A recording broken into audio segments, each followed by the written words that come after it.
So they won't be able to hear it, but you're going to tell us a little bit about what you're doing and how powerful it is. I know because we're kindred spirits. We are both coaches, yeah, absolutely. Well, today I'm going to be giving a talk that is some universal strategies to help better your life. And when I say universal, that means they're universal across your career, your relationships, your friendships, and it's all about inner work. So it's what can you do personally without changing your external environment or the people that you deal with. What can you do internally to make your life better? So it's called Your Life But Better.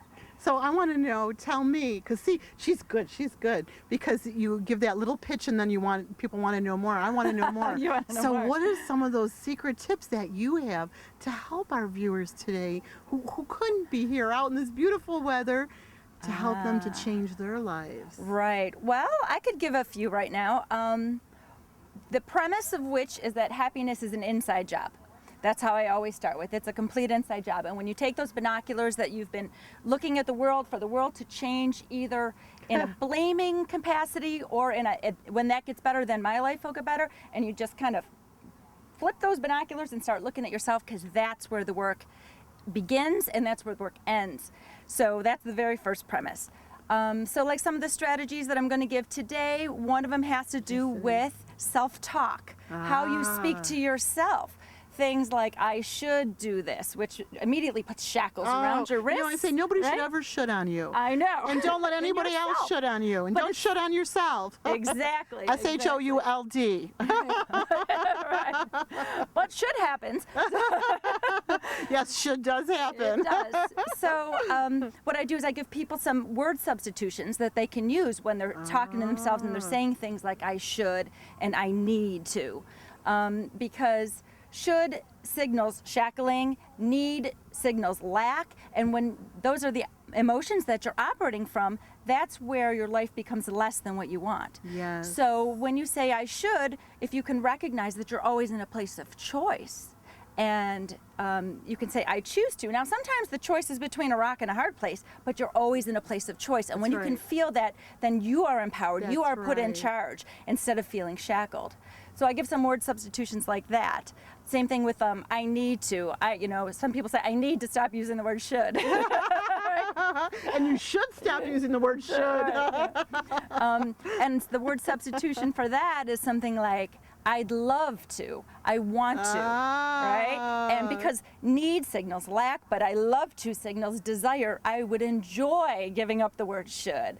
My life will be better if I give up the word should. So just some simple word substitutions when you're talking to yourself. So that's one of the strategies that I'm going to be talking about today. See, I knew I loved you already when we had a conversation earlier. What you're doing is empowering people who are watching today, who sit and be disappointed or depressed, need to hear these tips that help us to live a healthy, happy, successful life. And you're working with individuals. Yeah, I work with two separate groups. One is women between 35 and 55 for the most part, and I help them go from victim to hero, from spectator to creator of their life and of their experience in this life. Because you can make your dreams a reality, but if you don't even know what your dreams are, then I help them get clarity on what those dreams are and pave the way in obstacle removal service. That's what I call it. Oh, I love it. That's one group. And then I also work with new coaches. I work with people who think about becoming a coach, a life coach, as a career. I have, things to help them understand if that is the right career for them. And then, if they want to go through training, I do some training. I do life training skills for staffs of other places, even not coaches, but like other practitioners who want to get some skills for life coaching. Well, I have to tell you, Linda, we were cut out of the same cloth, out of the same cookie cutter, and I am so thrilled and excited when I hear someone else doing similar work, because I know together we can change the world. We start with one small step, and we change the world one life at a time. So thank you for sharing with our viewers, and pick up those tools and make a change in your life today. Thank you for your time. So again, thank you so much. I really appreciate you coming, and I wanted to share ways of how to turn problems into possibilities. So what do I mean when I say that? We all have problems in our lives. If we live in a body on planet Earth, we all have problems. There's no way that we could not have problems. Life is filled with challenges. But you know, I love the Charles Swindoll quote that says, life is 10%, only 10% of what's actually happening. It's 90% of how we're reacting or responding to every situation. So what does that mean? That means that something happens in our lives and we have a choice of how to react or respond to it. And how do we get that choice? Well, most of the time as human beings, we go around on automatic all the time. We're like, I call it judging, assessing machines. We're judging, assessing all the time. So how do we start to change what we're thinking? Is by notice what we're thinking. That's like one of the very first fundamentals of absolute positive change. What I did was I brought some cartoons with me. I'm not your average presenter.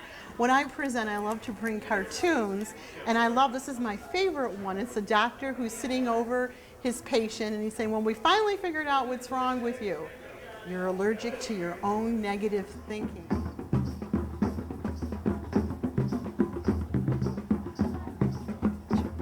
Was that so much fun or what? Oh, it was a blast. It was great. Nothing like summers in Western New York at the 2013 Holistic Health Expo. Did you learn some stuff today? I sure did. Face fitness was wonderful. Everybody was great. Aren't they all just amazing? Yes. I learned some. What about my talk? Did you enjoy my talk? I don't know. Yes, Well, yes, it was. It was a wonderful talk. Yes.